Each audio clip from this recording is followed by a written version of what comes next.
ये मोदी जी ने और कंफ्यूजन कर दिया। मैंने कहा तेरी लाइफ में मोदी जी ने क्या कंफ्यूजन कर दिया? कहते मैम यही नहीं पता इंडिया है या भारत। कहते G20 में लोग आए तो इंडिया में गए भारत से। वेलकम किया प्राइम मिनिस्टर ऑफ इंडिया ने, फेयरवेल दिया प्राइम मिनिस्टर ऑफ भारत ने। कहते 75 साल में हम यही आइडेंटिफाई नहीं कर पाए कि हम इंडिया है या भारत। वो कहते मैम आपका नाम मोनिका है, मेरा नाम सुमन है, किसी का सुनीता है, किसी का नीता है, किसी का कोई नाम है, सबका एक नाम होता है। ऐसे ही कंट्रीज का एक नाम होता है, जर्मनी का, जापान का, USA का, UK का एक ही नाम होता है। हमारे हिंदुस्तान के दो नाम क्यों है? इंडिया भी है और भारत भी है। लाइफ में कंफ्यूजन ही कंफ्यूजन। मैंने कहा बाकी कंफ्यूजन्स का पता नहीं तेरी लाइफ में, पर मुझे ये पता है इसमें कोई कंफ्यूजन नहीं है। कारण क्या है कि 1947 में जब हमारा भारत आजाद हुआ, स्वतंत्र हुआ, 1950 में जब हमारा संविधान बना, संविधान का आर्टिकल 1 कहता है इंडिया दैट इज भारत। ऐसा क्यों कहा संविधान निर्माताओं ने? उनको पता नहीं था इंडिया है या भारत। कारण क्या था, क्यों कहा? क्योंकि वो जानते थे कि 1947 में जो स्वतंत्र हुआ है, जो 1951 में जिसका संविधान बना है 50 में, वो टूटा हुआ भारत इंडिया है। वो आज का इंडिया है। वो नया जन्म लिया हुआ शिशु है जिसकी दाईं भुजा कट गई, जिसकी बाईं भुजा कट गई। एक बन गया पाकिस्तान, एक बन गया आगे जाके बांग्लादेश। जो बच्चा है वही तो आज का एक नवजात शिशु है इंडिया। इसके दादा दादी कौन है, नाना नानी कौन है, चाचा चाची ताया कौन है, इसके प्रेरणा स्रोत कौन है, ये प्रेरणा कहाँ से लेता है, इसके आधार क्या है, मूल संस्कार क्या है। देखना हो तो हजारों साल पुरानी संस्कृति भारत को देखो। भारत भा यानी प्रकाश, रक्त यानी लगे हुए, ज्ञान के प्रकाश में लगे हुए लोग ऐसे हैं भारत के लोग। और जिस प्रकार से आज के इंडिया के हम कह सकते हैं 5 मूलभूत सिद्धांत हैं जिसको चेंज नहीं किया जा सकता। जो लॉयर्स यहाँ बैठे हैं वो लॉयर्स समझेंगे, गोलकनाथ केस में कहा गया था entire constitution can be changed but it's basic features cannot be changed। वो 5 मूलभूत सिद्धांत जो हैं वो हमारे आज के कॉन्स्टिट्यूशन के हो सकते हैं। इक्वालिटी समानता, लिबर्टी स्वतंत्रता, उसके बाद 1 person 1 vote universal adult franchise, लोकतंत्र डेमोक्रेसी और रिपब्लिकन फॉर्म ऑफ गवर्नमेंट, यानी राजा हेड नहीं होगा, चुनी हुई सरकार और चुने हुए लोग ही राज करेंगे। ये 5 इंडिया के प्रिंसिपल्स हो सकते हैं। भारत के प्रिंसिपल्स क्या हैं? और जो भारत के मूलभूत 5 सिद्धांत हैं वो भारत के भी हैं, सनातन के भी हैं, संस्कृति के भी हैं। वैसे तो बहुत सिद्धांत हैं पर मैं 5 सिद्धांतों की बात करूंगी। और बिलीव में जब मैं 5 सिद्धांत आपको बताऊंगी तो ध्यान आएगा कि हमारा संविधान हमारे भारतीय मूल्यों का परिचायक है। गलत है जिसने सिखाया है कि अरे संविधान में सब कुछ तो बाहर से इंपोर्ट किया गया है, सिर्फ इसकी जिल्द हमारी है, कवर हमारा है। ऐसा नहीं है।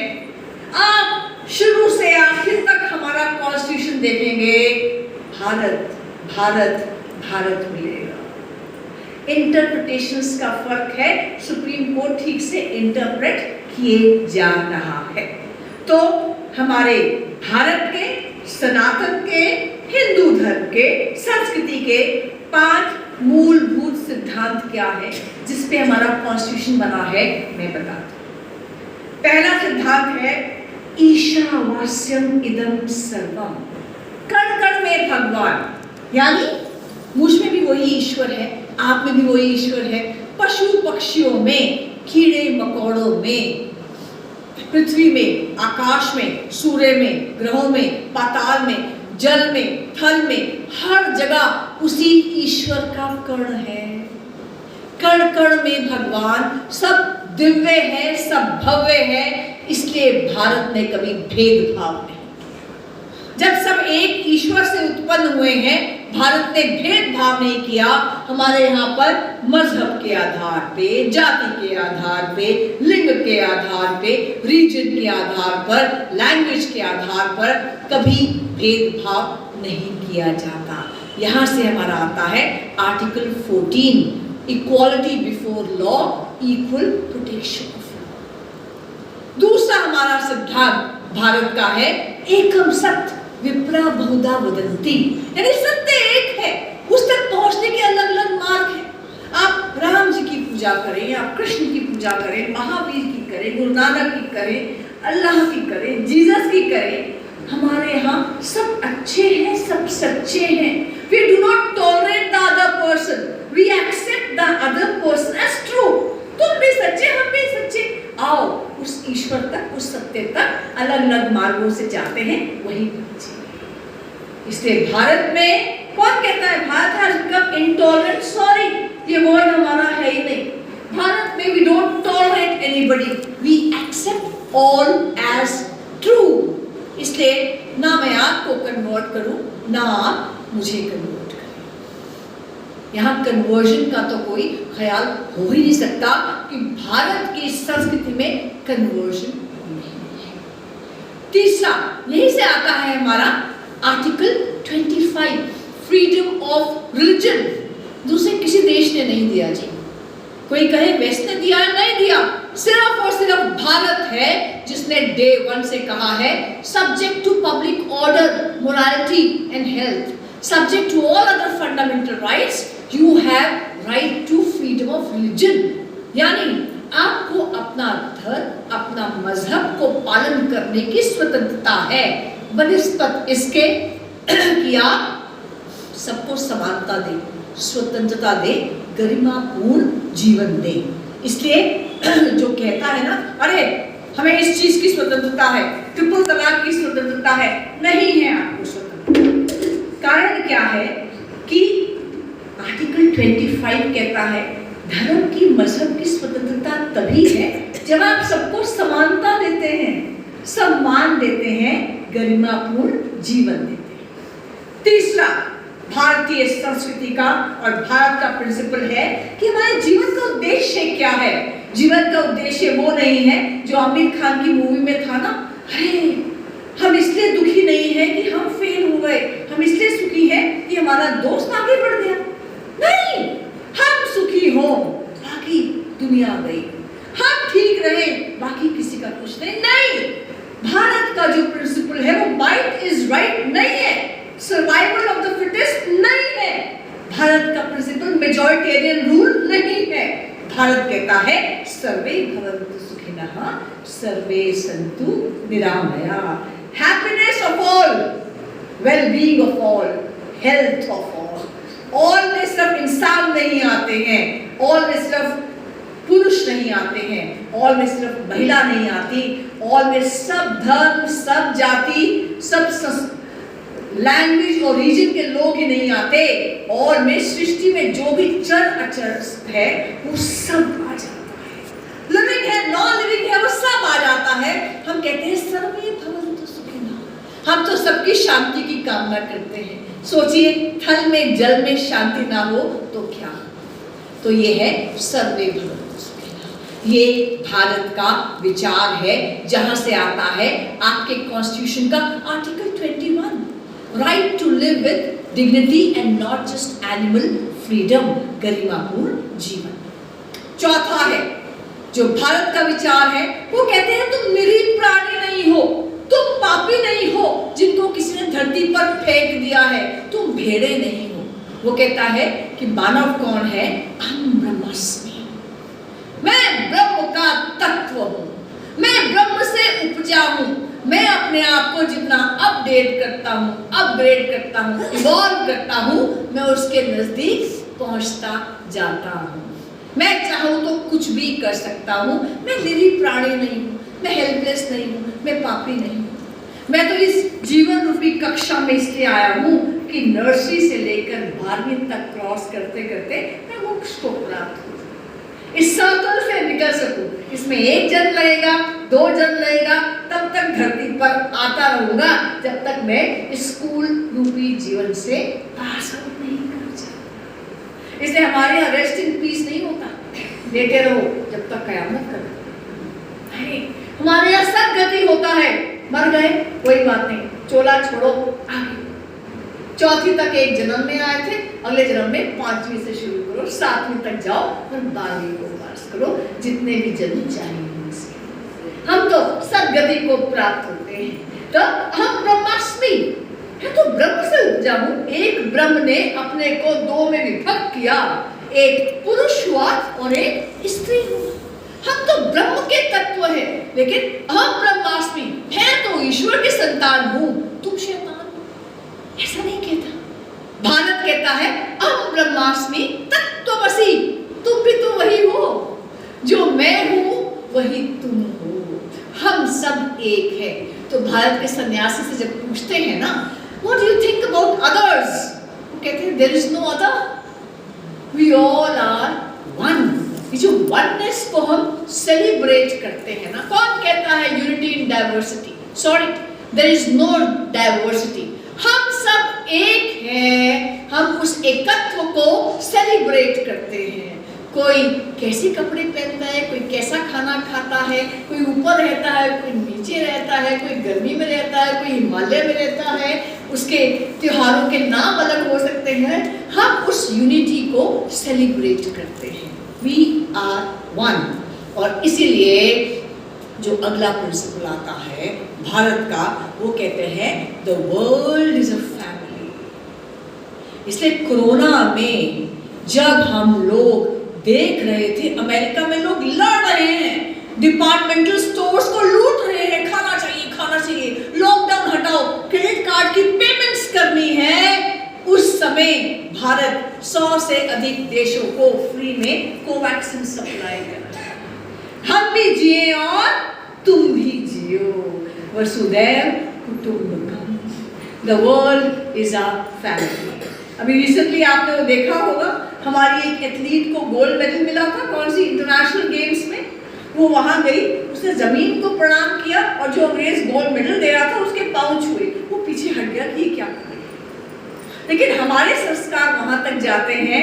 चाइना में भी जब कबड्डी का मैच होता है, कुश्ती का मैच होता है, तो पहलवान वहां की धरती को प्रणाम करता है, फिर ऊपर जाता है। ज्योग्राफिकल बाउंड्रीज एक तरफ, पर हम मानते हैं वसुधैव कुटुंबकम, वर्ल्ड इज अ फैमिली।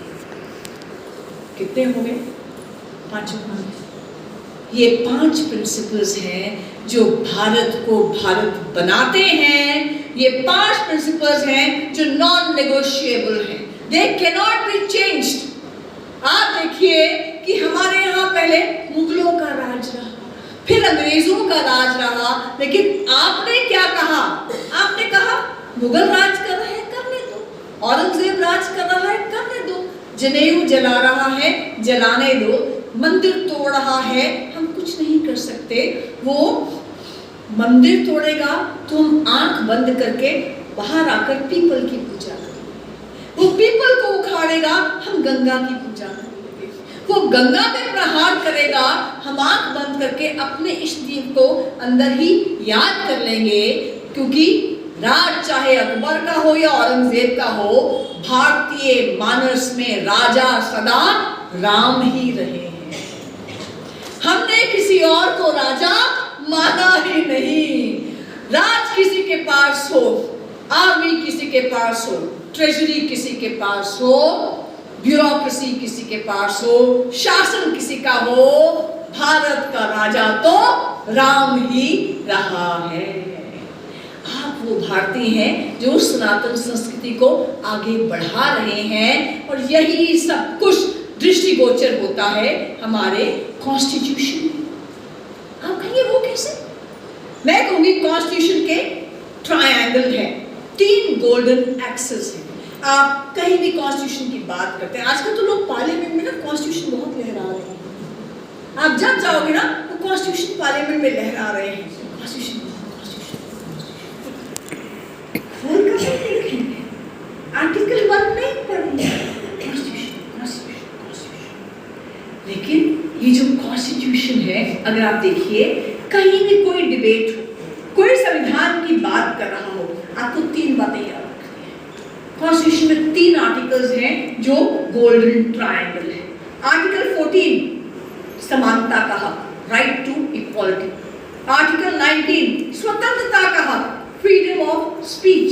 और article 21 right to live with dignity, मतलब आपको गरिमापूर्ण जीवन का।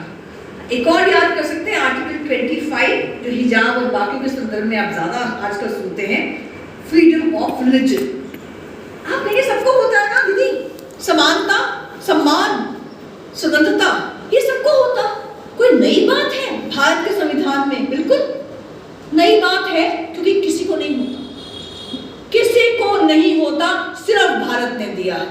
दुनिया की जितनी वेस्ट के देशों में क्रांतियां हुई हैं, फ्रेंच रेवोल्यूशन से लेकर रशियन रेवोल्यूशन तक, you name a revolution, American revolution, सारी क्रांतियां हुई हैं फॉर मेल्स, पुरुषों के लिए, फॉर मेल्स विद प्रॉपर्टी, जो अमीर पुरुष हैं, and for white propertied males, पुरुषों के लिए क्रांतियां हुई हैं, उनकी राइट्स के लिए हुई हैं, उन पुरुषों के लिए जो गोरे थे और जिनके पास प्रॉपर्टी थी, जो अमीर थे।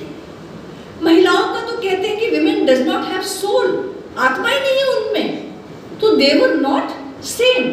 एक एक करके देखते हैं कैसे। आप देखिए आर्टिकल 14, आर्टिकल 14 कहता है इक्वालिटी। आप कहेंगे हाँ ठीक है, इक्वालिटी है तो है, नहीं है। आप देखिए अमेरिका में 1920 तक महिलाओं को वोट डालने का अधिकार नहीं था। 33 यूएस प्रेसिडेंट्स बन चुके थे, महिलाओं को वोट डालने का अधिकार नहीं था। 1928 तक महिलाओं को यूके में वोट डालने का अधिकार नहीं था। 1959 में स्विट्जरलैंड में रेफरेंडम कराया गया, आदमियों बताओ महिलाओं को वोट डालने का अधिकार दे दे? No, they don't deserve it. अगले 12 साल तक संघर्ष करना पड़ा, 1971 में वोट डालने का अधिकार महिलाओं को मिला। यहाँ किसी की दादी नानी ने लड़ाई लड़ी, हम भी वोट की लड़ाई में शामिल थे, ऐसा कोई वाकया आया क्या? आदमियों को वोट डालने का अधिकार मिला, महिलाओं को साथ मिल गया। अपर कास्ट लोअर कास्ट कोई धर्म फर्क नहीं पड़ता, सबको वोट डालने का अधिकार मिला, पर वहां उनको लड़ना पड़ा। और क्यों लड़ना पड़ा? क्योंकि आप देखिए हम उस संस्कृति में नहीं जन्मे जो वेस्ट की, जो अरब की संस्कृति कहती है कि this is man and woman is born out of the crooked rib of man. ये है आदमी, आदमी की टेढ़ी पसली से महिला का जन्म हुआ है। ये आदमी है, ये महिला है। आदमी और महिला कभी समान नहीं हो सकते। आदमी उसका मालिक है, महिला उसकी दासी है। आदमी को लगेगा ये पसली मोटी हो गई है, वो 3 पसलियां चेंज कर सकता है, वो नई पसली ला सकता है। समानता तो है ही नहीं, जब चाहे पसली हटा सकता है, इसको ला सकता है। ऐसा ही वेस्ट में कॉन्सेप्ट है, महिला कैसे आई, उसका जन्म कैसे हुआ? तो गॉड ने अपने लिए एडम बनाया, पहला आदमी आदम बनाया। आदम की एंटरटेनमेंट के लिए महिला को बनाया, एडम और ईव को बनाया गया। एडम और ईव को गार्डन ऑफ एडन में छोड़ा गॉड ने और कहा ये ज्ञान का वृक्ष है, ये एप्पल ट्री है, ये वर्जित है, आपको ये एप्पल नहीं खाना। पर शैतान के कहने पर उस ईव ने उस एप्पल को स्वयं भी खाया और आदमी को भी खिलाया, और तब गॉड को गुस्सा आया। उन्होंने एडम और ईव दोनों को निष्कासित करके धरती पर भेज दिया। तब से महिला पहली पापिन बन गई। She became the first sinner। अब गूगल करके देखिए, महिलाओं को पत्थर मार मार के चौराहों पर जान से मार दिया गया, जला दिया गया, डायन कहा गया। क्यों? क्योंकि गॉड ने कहा शी इज अ सिनर। शैतान के कहने पे ये स्वयं भी गिरी, इसने आदमी को भी गिरा। ये कॉन्सेप्ट है, उस कॉन्सेप्ट के कारण महिला को लड़ना पड़ता है। वेस्ट में नारी मुक्ति आनी पड़ती है, और नारी मुक्ति में वो कहते हैं हम सिर्फ शरीर नहीं है, हम सिर्फ वस्तु नहीं है, हमें भी राइट्स चाहिए, राइट टू वोट चाहिए, मैटरनिटी बेनिफिट चाहिए। Answer is no, you don't deserve it, आपकी तो आत्मा ही नहीं। और भारत में क्या था? भारत में जब भगवान शिव भी अवतार लेकर धरती पर आते हैं तो अर्धनारीश्वर का अवतार लेकर आते हैं, दुनिया को ये बताने के लिए कि ईश्वर भी आधा नर है, आधा नारी है।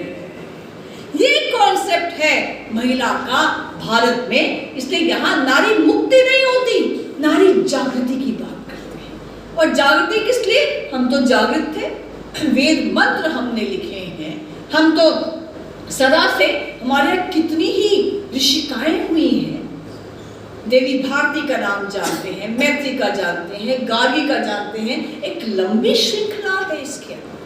लेकिन उसके बाद क्या हुआ? मुगल आए, और मुगलों में पद्मावत देखी है आप? पद्मावत में क्या था कि जान दे दूंगी, इस राक्षस के हाथ में नहीं आऊंगी। सती नहीं थी वो, उसने जौहर किया था कि जान दे दूंगी, इस राक्षस के हाथ में। तब परिवारों ने कहा अरे घर में लड़की पैदा हुई है, इसको मार दो वरना मुगल आ जाएंगे, इसको स्कूल मत भेजो मुगल आ जाएंगे, इसका विवाह कर दो मुगल आ जाएंगे, विडो हो गई है तो घर के पीछे बंद कर दो वरना मुगल आ जाएंगे। जो आज यजीदी महिलाओं का ISIS ने हाल किया है, वही हमारा यहाँ हाल हुआ था। कोई डॉक्यूमेंट करेगा तो ध्यान में आएगा। आप देखिए हिटलर ने कितने ज्यूज को मारा, पूरा हॉलीवुड उन मूवी से भरा हुआ है। पर भारत में पार्टीशन में कितने लोग वहां से यहाँ, पूरी पॉपुलेशन का ट्रांसफर हो गया, उस पर एक मूवी भी नहीं आती है तो वो प्रेम कहानी बन जाती है। It's time to document. अरे बच्चों तुम करियर पे ध्यान दो, तुम्हें क्या करना पार्टीशन का सोच कर हिटलर बनो। Sorry, we need to tell our sons and daughters हमारे साथ क्या हुआ था। और बिलीव मी, अगले 10 साल में लिखा जाएगा, इससे मूवीज बनेगी, अपना इतिहास हम भूलेंगे नहीं, अपने बच्चों को बताना होगा कि हम कौन थे, क्या हो गए और क्या होंगे। तो भारत में कभी किसी ने ये नहीं कहा ये महिला है। ध्यान है आपको, जो मंडन मिश्र का और देवी भारती जिसमें जज बनी, किसको पता है? मंडन मिश्र और शंकर, आदि शंकर, उनमें शास्त्रार्थ होना था। जज किसको बनाया जाए? इतने दोनों प्रकांड पंडित, दोनों प्रोफेसर्स, जज किसको बनाए? तभी ध्यान आया कि मंडन मिश्र की पत्नी है देवी भारती, उनको जज बनाया जाए। किसने ये नहीं कहा तो महिला है, ये जज कैसे हो सकते हैं? ना, ये तो इंटरेस्टेड पार्टी है, ये तो मंडन मिश्र की पत्नी है, इनको जज कैसे? ये पार्शियलिटी कर जाएगी अपने हस्बैंड के साथ। किसने नहीं कहा? ज्ञानी महिला है, इनको जज बनाया जाए। शास्त्रार्थ हुआ, 40 दिन तक शास्त्रार्थ चला। 40 दिन के बाद मंडन मिश्र की पत्नी कहती है शंकर जी, आप शंकराचार्य जी आप विजय हुए। और बहुत खुश होने की आवश्यकता नहीं है कि शंकराचार्य जी आप विजय हुए हैं, लेकिन मंडन मिश्र गृहस्थ हैं। गृहस्थ जीवन की आधी इकाई पति होता है, आधी इकाई पत्नी होती है, तो आपकी जीत तो 50% है, मुझे हराओगे तो 100% जीत होगी। किसने ये नहीं कहा? रे you are challenging the Pope, you are challenging the खलीफा, यू आर चैलेंजिंग शंकराचार्य। नहीं, किसने नहीं? ठीक है, चैलेंज है, उसको सहर्ष स्वीकार किया। और देखिए महिलाओं को मल्टीटास्कर कहा जाता है, मल्टी डायमेंशनल कहा जाता है, वो स्ट्रैटेजी में भी निपुण होती है। अब उन्होंने क्या स्ट्रैटेजी लगाई कि डायरेक्ट फेस नहीं करते, स्ट्रैटेजाइज करते हैं। तो देवी भारती ने उस तपस्वी शंकराचार्य जी से गृहस्थ जीवन के ऐसे ऐसे सवाल पूछ लिए जिसका ओरिजिनल में तो उनको कोई एक्सपीरियंस था ही नहीं। तो उनको उस समय कोर्ट में एडजर्नमेंट मांगनी पड़ी कि मैं आज हारा पर मैं वापस आऊंगा। उस दिन शंकराचार्य जी देवी भारती से हार गए। ये भारत है। भारत अपनी विमेन लीडर्स के लिए जाना जाता है, जो सोशल फील्ड में है, इकोनॉमिक फील्ड में है, पॉलिटिकल फील्ड में है, थॉट लीडर्स हैं, उनके लिए जाना जाता है। अकबर की कहानी सुनी है ना? अकबर, आज हम मीना बाजार से जाते हैं, अच्छे अच्छे सूट और साड़ीज लेकर आते हैं। मीना बाजार तो अकबर लगाता था। मीना बाजार अकबर लगाता था, जहां सब औरतें ही, सब लेडीज ही होती थी। दुकानदार लेडीज, परचेज करने वाली लेडीज, रेडी पटरी लगाने वाली, खोमचे वाली, सब लेडीज होती थी। और वहां बुर्का पहन के जाता था मीना बाजार में, और जो लड़की सुंदर लगती थी उस पर हाथ डालता था। देवी भारती वहां पर घूम रही थी, इसका मन आ गया अकबर का। आज की डेट में अगर ऐसा मन आता है ना, उस व्यक्ति को हम कहते हैं सेक्सुअल हैरेसर और स्टॉकर। उसको जेल हो जाती है, एफआईआर लॉन्च हो जाती है। पर वो राजा था उस समय का, उसका मन आ गया। जैसे उसने देवी भारती पर, क्योंकि उसने हिजाब पहना हुआ था अकबर ने, उसने देवी भारती पर हाथ डाला। देवी भारती ने उसका रिमूव किया हिजाब, उसको पकड़ा और उसको जमीन पे पटका और हाथ से कटार निकाल ली। शतरानी से सामना हुआ था। उसकी छाती पर पांव रखा और कटार घोंपने वाली थी। उसने अपने जीवन की उनसे मर्सी मांगी, मुझे बख्श दो। ये है हमारी वीरांगनाएं। कौन पढ़ाएगा? मैं आज किसी से कही थी, हमारी टेक्स्ट बुक से जब अकबर और औरंगजेब निकलेगा तो शिवाजी और देवी भारती के लिए जगह खाली होगी। ना वो निकला, ना इनके लिए जगह खाली। तो एक धक्का और दो, कोशिश करो समाज से ये आवाज उठे, सरकार तक जाए कि सरकार, हम मानते हैं आपने 370 समाप्त कर दिया, हम मानते हैं कि आपने राम जन्मभूमि पे भव्य मंदिर बना दिया, हम मानते हैं कि आपने ट्रिपल तलाक समाप्त कर दिया, हम मानते हैं कि आप उत्तराखंड में यूसीसी का कानून ले आए हो, तो अपनी प्राथमिकता में शिक्षा को ऊपर कर दो, क्योंकि आज मेरा बच्चा अभी भी अकबर और औरंगजेब पढ़ रहा है, मुझे उसको शिवाजी को पढ़ाना है। तो ये भारत है।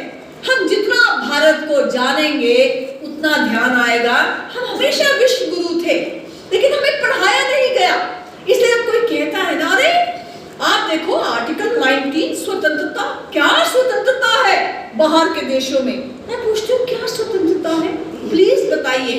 मुझे ध्यान है जेएनयू में जब नारे लगे 2016 में, मैं जेएनयू की 10 साल से वकील हूँ, तो जब नारे लगे ना, भारत तेरे टुकड़े होंगे इंशाअल्लाह, भारत की बर्बादी तक जश्न बनेगा, अकबर हम क्या अफजल हम शर्मिंदा है, तेरे कातिल अब तक जिंदा है, तुम कितने अफजल मारोगे, घर घर से अफजल निकलेगा।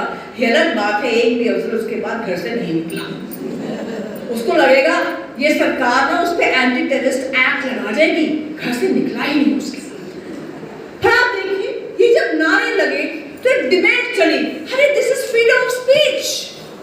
आर्टिकल 19 कहता है आपको कहने की स्वतंत्रता है।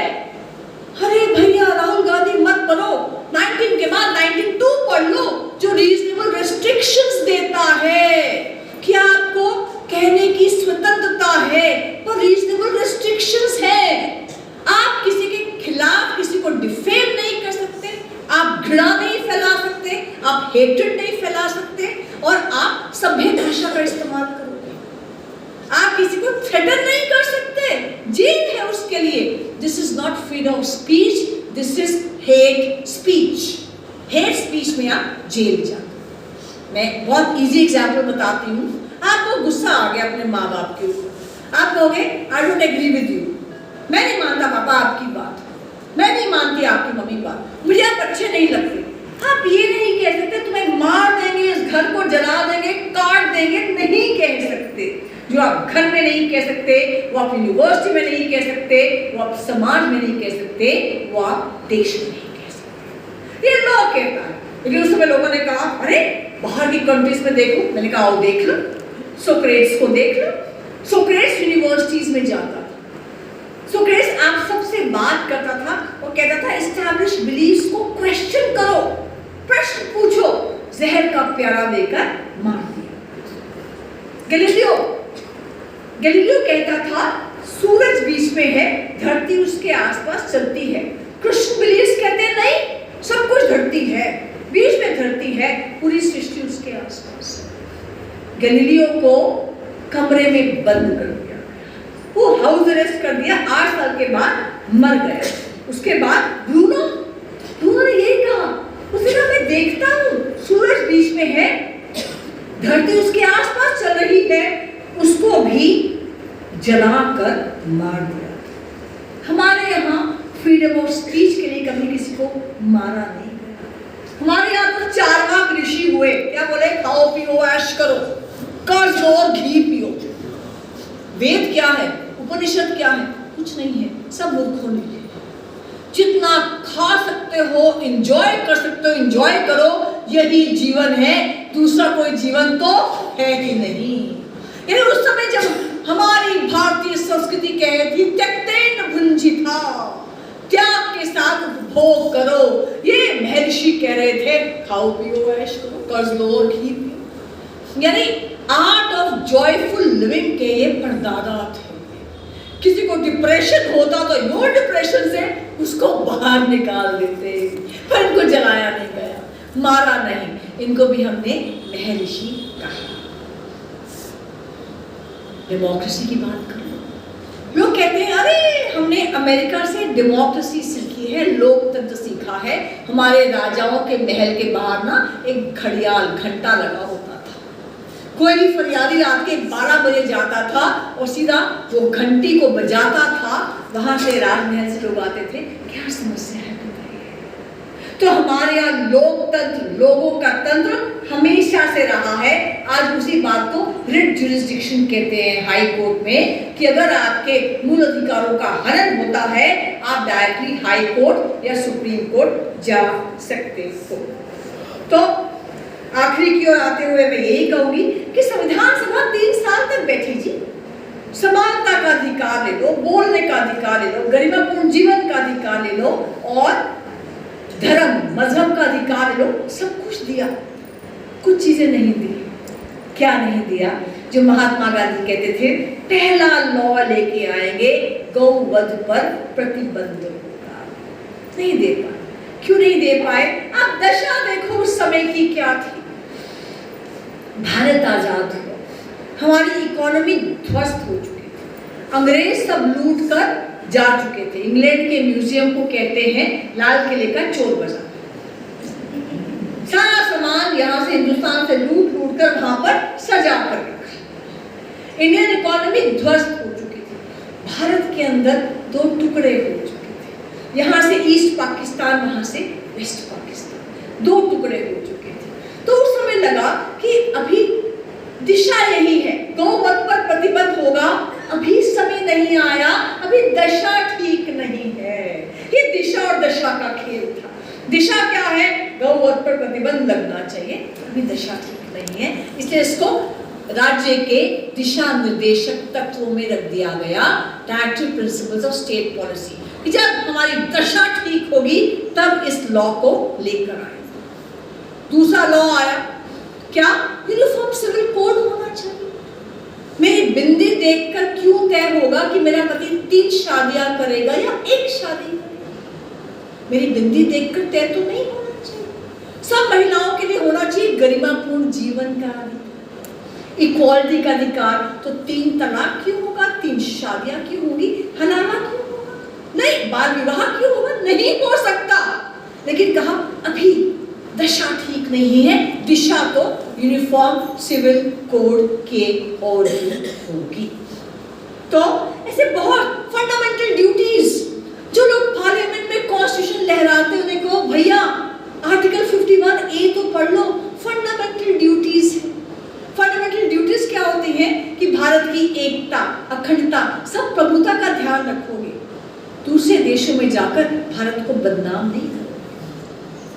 ये नहीं कहोगे भारत में डिक्टेटरशिप हो गई, बांग्लादेश जैसा हाल होना चाहिए, नहीं। ये नहीं कहोगे कि आर्टिकल 1 कहता है कि India is A union of states, जब चाहे कोई भी स्टेट इंडिया से हट सकती है, नहीं बोलोगे। अगर फंडामेंटल ड्यूटीज पढ़ ली होती तो नहीं बोलते। फंडामेंटल ड्यूटीज को एक लाइन में कहूँ तो कहते हैं कि तन समर्पित, मन समर्पित और यह जीवन समर्पित, चाहता हूँ देश की धरती तुझे कुछ। तो ये मेरे भारत का संविधान है, जहाँ कण कण में आप देखिए जो ओरिजिनल कॉन्स्टिट्यूशन था भारत का, आप उसको खोल के देखिए, ओरिजिनल कॉन्स्टिट्यूशन में मेरे राम की तस्वीर है जब पुष्पक विमान में बैठकर वो वापस घर की ओर आए। उसमें भगवान बुद्ध की तस्वीर है, महावीर की तस्वीर है, उसमें गीता के श्लोक है, उसमें जो गीता का अध्याय है उसका चित्रण किया हुआ है कि कैसे भगवान कृष्ण अर्जुन को डिप्रेशन से बाहर आने के लिए मोटिवेट कर रहे हैं।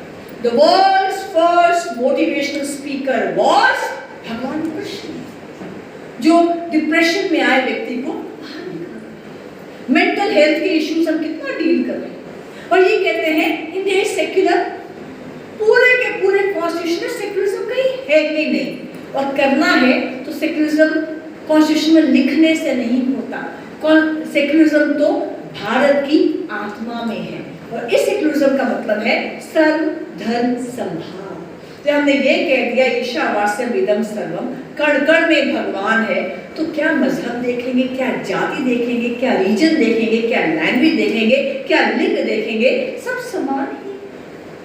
तो अब उस लड़की ने मुझे कहा मैं संविधान तो ठीक है, किसको पढ़ूं कि मैं भारत को जान सकूं।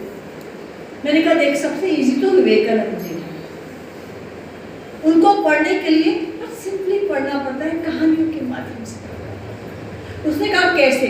मैंने उसको बताया कि जब तक मैं हिंदू कॉलेज में थी, 3rd ईयर तक थी, तब तक हमने किसी किताब को देखा नहीं। हम मार्केट जाते, खा पी के वापस आते, और वो समय था जब 3 इडियट्स की मूवी भी नहीं आई थी।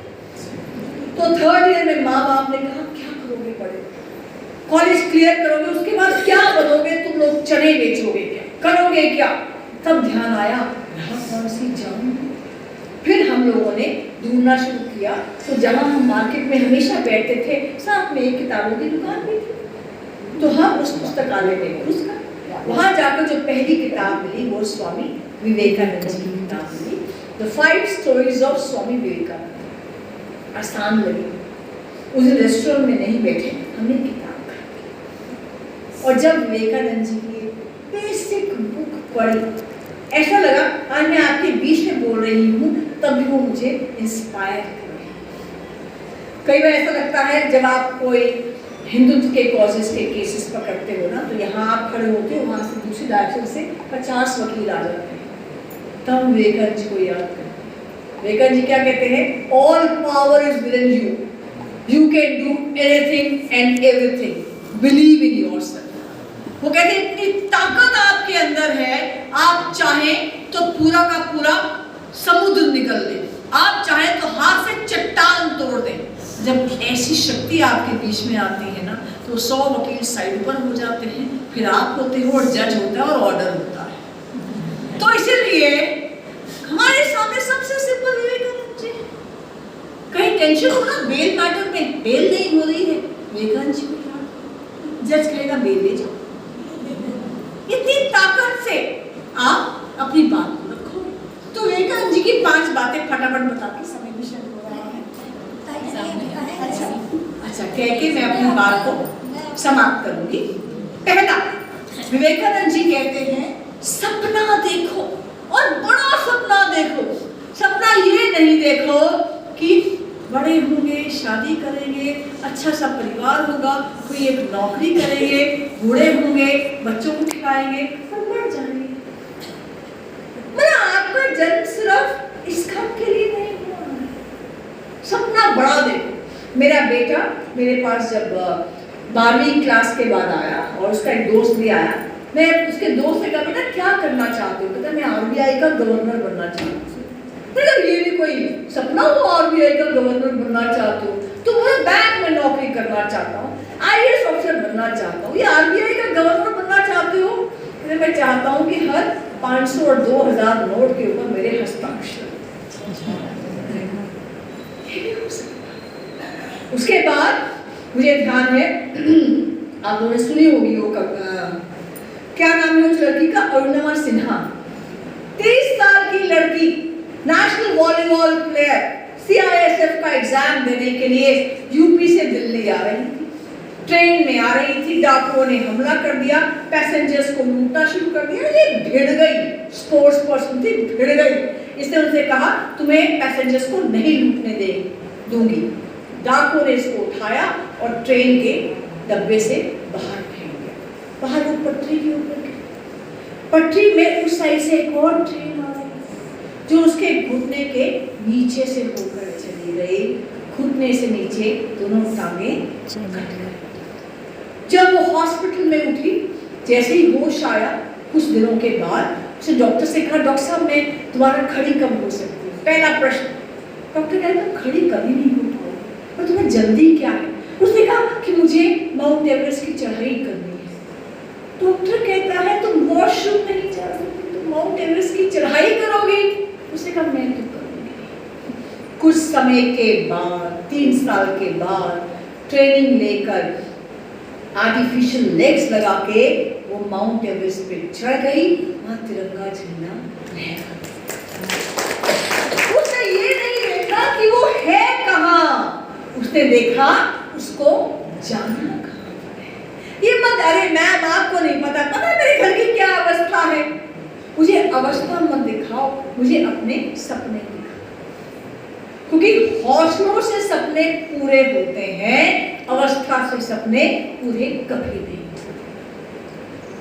ऐसे ही आपको ये ध्यान है जो पहली बात मैंने विवेकानंद जी की कही, लाइफ वन मिशन। सपना देखो और रात दिन सोते जागते उठते बैठते उसी के बारे में सोचो, उसी के बारे में सोचो। सपना और आप एक हो जाएगा। आजकल इलॉन मस्क का आता है ना, जो डिपार्टमेंट ऑफ गवर्नमेंट एफिशिएंसी बना है, डॉजे, कहाँ बना है? यूएसए में बना है, वो सरकार में बना है। वो कहते हैं इलॉन मस्क 24 घंटे यही रहता है, यही जमीन पे सो जाता है। दुनिया का सबसे अमीर आदमी, उसको एक काम मिला है, कहते वही जमीन पे सोता है, वही खाता पीता रहता है, घर ही नहीं जाता। तो जब आप इतनी शिद्दत से कुछ काम करोगे, वो काम नहीं, वो आपकी आराधना और भक्ति बन जाएगी और ईश्वर भी आपसे। दूसरी बात, निर्भीक बनो। विवेकानंद जी को पढ़ के कोई भय ला ही नहीं सकता। हाय मेरा क्या होगा, स्कूल के बाद कॉलेज में एडमिशन नहीं मिली तो मेरा क्या होगा, कॉलेज में आ गई तो उसके बाद पास आउट करके नौकरी नहीं मिली, हाय मेरा क्या होगा, नौकरी के बाद अच्छी जगह पे शादी नहीं हुई, हाय मेरा क्या होगा, शादी हो गई, बच्चे हो गए, बच्चे बड़े होंगे, हाय इनकी बीवियां आएंगी, मेरा क्या। सब कुछ ठीक हो रहा है, हमारे जो 90% ऑफ भय है वो तो कभी आए ही नहीं, और हम भय में ही जीते रहे। क्या है, सारी उम्र हम डर डर कर ही जिए। अब तो हमें जीने तो कौन रोक रहा है? हम खुद को ही रोक रहे हैं। हम जीते ही नहीं है, हम रोते हैं। मैं आप लोगों के लिए नहीं कह रही, एक जनरल टेंडेंसी बन गई है, भाई मेरा क्या हुआ, अब तक भला हुआ है, आगे भी भला। स्वामी विवेकानंद जी जब भारत गुलाम था, भारत की आत्मा गुलाम नहीं थी, ना विवेकानंद जी गुलाम था, पर भारत में जब शासन था अंग्रेजों का, तो स्वामी विवेकानंद जी एक बार ट्रेन में जा रहे थे। एक मिलिट्री ऑफिसर उनके सामने बैठा हुआ था। उसने देखा फर्स्ट क्लास में ये साधु क्या कर रहा है, तो स्वामी विवेकानंद जी की आंख लग गई। इस मिलिट्री ऑफिसर ने उनका जूता उठाया और खिड़की से स्वामी विवेकानंद जी ने देख लिया। जैसे ही मिलिट्री ऑफिसर जो अंग्रेज था उसकी आंख लगी, स्वामी विवेकानंद जी ने उसका कोट उठाया और खिड़की से बाहर फेंक। तो जब इंग्लिश मिलिट्री ऑफिसर जागा, उसने दाएं देखा, बाएं देखा, ऊपर देखा, नीचे देखा, कोट तो था ही नहीं। उसने hey Swami, where is my coat? Swami ji ने बहुत ही शालीनता से कहा, your coat has gone in search of my shoes. तुम्हारा कोट मेरे जूते ढूंढने गया। अंग्रेजों का शासन, हम तो डर से ही मरे जाते हैं, तो इसलिए डरना नहीं है, निर्भीक बने। और तीसरी बात, कैरेक्टर की बात कहने के लिए आवश्यकता नहीं है, क्योंकि जिस हम मंदिर में बैठे हैं उस मंदिर में आने से ही हम सच्चरित्र हो जाते हैं। पर कैरेक्टर का आप देखिए, बड़े बड़े खलीफा हुए हैं, चाहे वो पॉलिटिशियंस हुए हैं, चाहे वो कोई किसी भी धर्म के मजहब के लोग रहे हों, संत सन्यासी मौलवी हो, कैरेक्टर डगमगाता है तो वो जमीन पर आकर गिर जाता है। तो इसलिए यहाँ स्वामी विवेकानंद जी गए अमेरिका, जैसे हम सामान खो देते हैं, उनसे सब सामान खो गया। सामान खो गया, कहाँ जाना है, क्या एड्रेस है, परमिशन लेटर कहाँ है, रिकमेंडेशन लेटर क्या है, पैसा कहाँ है, सब खो गया। कहाँ जाते? पार्क में ठंड में लेट गए बेंच पे, लगा सुबह तो मैं जिंदा नहीं हूँगा। यहीं पर शिकागो में थे, शिकागो में ही मैं रात भर ठंड से मर जाऊँ। सुबह जब उनकी आँख खुली तो वहीं से एक इंग्लिश मैन और वुमन वहाँ जॉगिंग करते हुए जा रहे थे। इनके गेरुए वस्त्र देखकर महिला ने कहा, "Hey, look at this man," अपने हस्बैंड से कहा, "Just look at this man, how ugly he looks." Swami Vivekananda ji ने कहा, "Sister, in your country America, it is the tailor that makes you man, but in my country India, it is the character that makes you man." उनसे UK में पूछा गया, "What is the difference between concept of women in India and England?" Bharat और England में महिला के संबंध में चिंतन में अंतर क्या है? स्वामी विवेकानंद जी ने बहुत ही शालीनता से कहा, "In your country England, except your mother, you treat everybody as your wife. But in my country, Bharat, except my wife, I treat everyone as my mother." ये फर्क है चिंतन में महिला का, और यहीं से सब आगे तक आता है जो हमारे संविधान में बराबरी, समानता को और सम्मान और गरिमापूर्ण जीवन देने के हक तक आता है। चौथा, कितना कंपटीशन होता है, वो आगे बढ़ गया, मेरा क्या। सीआईडी देखते थे यहाँ कुछ लोग, सीआईडी में धीरे धीरे हाथ खड़े होंगे, कैसे बताएं मनीषा दीदी को मैं सीआईडी देखती। सीआईडी कौन कौन देखता? वेरी गुड, और लॉयर सीआईडी, गुड, बाकी और मुझे हाथ। तो सीआईडी का सबसे फेमस डायलॉग क्या था?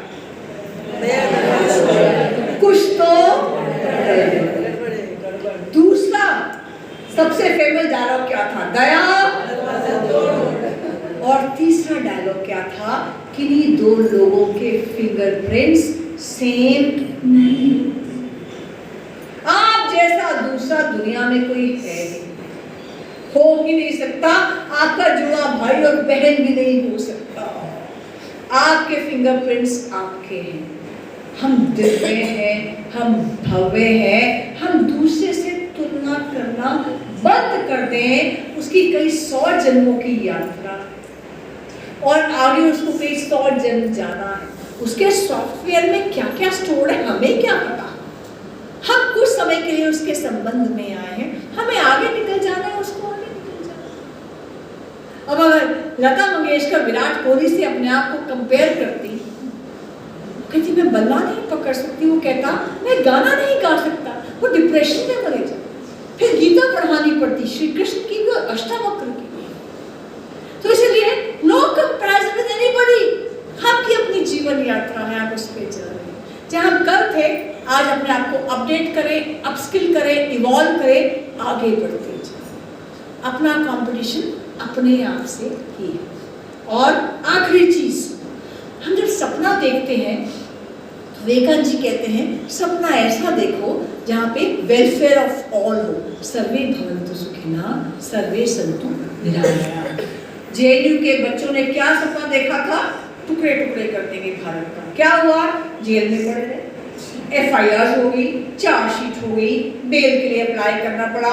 अपना जीवन बर्बाद, परिवार का जीवन बर्बाद, समाज में उनको तिरस्कार मिला और राष्ट्र का नाम ऐसा। अगर यंग ब्लड खून खोल रहा हो ना, तो मैं उनसे कहना चाहूंगी कि जो भारत के अंदर दरारें हैं, आप उनसे लड़िए। कि लड़ना है तो मिल के लड़ो भूख से, जो भूख सारे देश को है खा रही है। लड़ना है तो लड़ो जाति पाति से, जो फूट है हमारे घर जला रही है। खेलना ही खून से तो आओ फिर, ये सीमा देश की तुम्हें बुला रही। और ये कह के अपनी बात समाप्त करूंगी कि आप सबके हाथ में वो 8 इंच का ब्रह्मास्त्र है।